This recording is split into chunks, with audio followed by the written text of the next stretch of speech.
মালয়েশিয়ার রাস্তা দিয়ে যখন চলবেন তখন একটা জিনিস খেয়াল করবেন, দেখবেন যে কোনো গাড়ির হরেন, কোন ধরনের শব্দ বা শুধু গাড়ির যে ইঞ্জিনের শব্দ এবং বাতাসের শব্দ ছাড়া আর কোনো শব্দই আসলে কানে পড়বে না।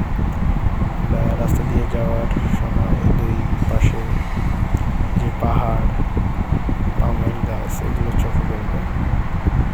সব কিছু মিলে দৃশ্যগুলো অনেক সুন্দর। আপনারা যারা মালয়েশিয়ায় কাজ করেন তারা মাঝে মধ্যে বের হবেন লং ড্রাইভে, তাহলে আপনারা অনেক কিছু আসলে ফিল করতে পারবেন এবং মনটাও আসলে আপনাদের ভালো থাকবে।